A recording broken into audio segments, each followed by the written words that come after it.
Hi everyone, this is my video on my repair of my ice storage caddy for my Kenmore Elite 2-door refrigerator. It's got the ice maker on the door and the screw fell out of the parts on the inside of the caddy, and there are a lot of little pieces and parts, but pretty simple repair. Basically, you're going to need yourself one tool. It's a Phillips head screwdriver. And you're going to be handed the caddy with no insides, and it needs to come apart so you can get it apart. So when you're looking at this, it has 1, 2, 3, 4, 5 Phillips head screws that need to come out. This cover has 2 tabs on the top and 2 tabs on the bottom. That cover needs to push up and get the tabs out. So when we get to that part, we'll be careful, but I'll show you. So removing the 5 Phillips head screws that hold the ice maker caddy together. Takes just a second to get it apart, but this cover needs to come apart so when you get the ice chopper put back together, it will fit down inside.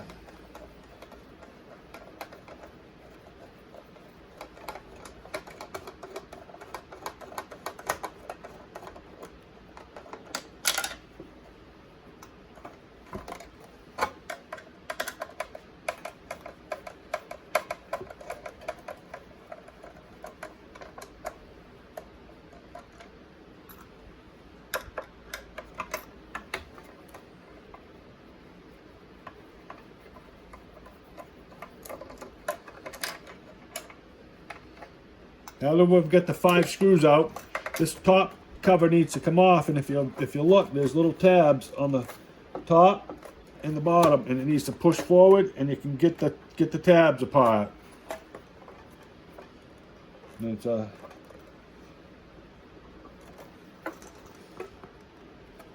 yeah, that one came apart really nice.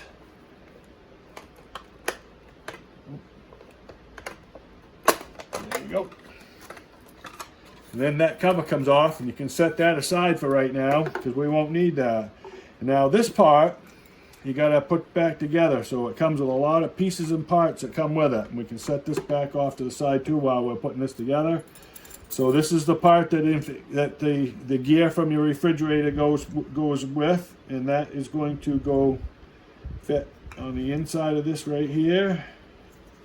And the spring is going to go on the inside of that, and that's going to go on the inside of that. It is a long screw.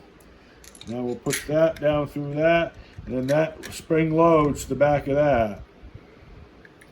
And now we can start to do the blades. And when you look, the blades have a number on them, and I found that the blade number 3 through wear contact is the first blade that goes down. So you put blade 3 number down, and then the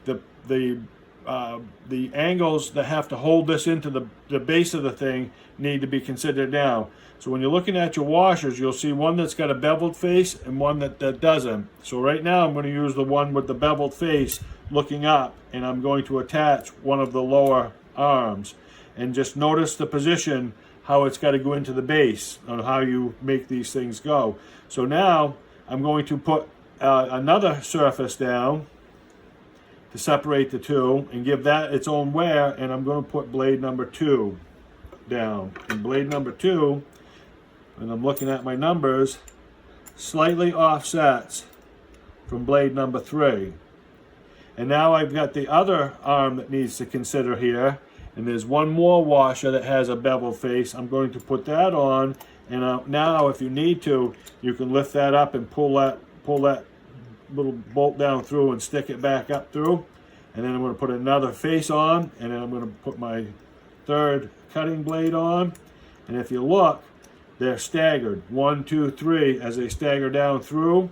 And the last piece that's got to go back together is the piece that covers up the end. And when I cover up the end and I put this on and I put my screw together, I'm going to take this before I fully install it, and I'm going to put some Loctite on that screw right there so it doesn't come back apart.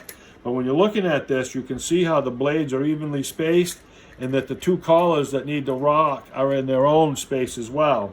And now on the base part that's going to hold this collar, you'll see that this has a place for that to seat down into.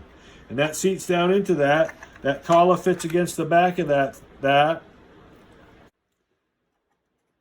After we've got it assembled, you can count blades 1, 2, 3, put it in there and rotate it. Make sure that it's going to clear all the guides and everything's working well in there. And now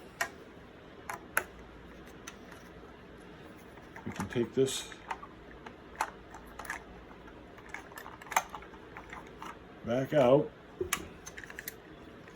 and apply Loctite to that final set screw right there. Without the Loctite on that screw, that will come apart on you again and you're right back in the same situation.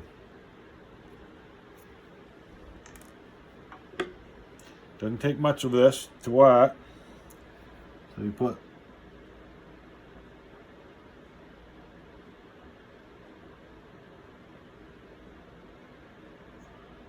a drop or two right down the side, and you should be able to call that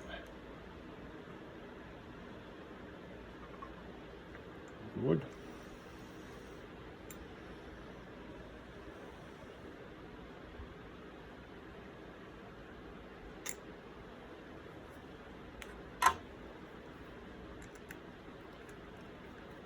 Now put it in there and tighten it up and make sure that it's tight the way you need it. And there it is.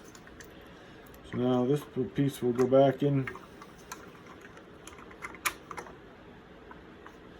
the groove.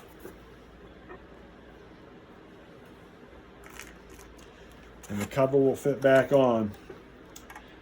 So I'm going to go about it this way because that's where the screws look up at me. And oh.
Fit back in there, everything's looking the way it needs to. And this one here is giving,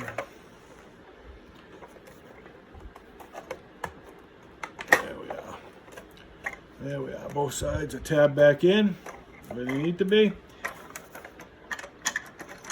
My ice maker is in there, we'll rotate, and now I can put the 5 screws back in where they belong. Start with the first one right out in the open.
There we are.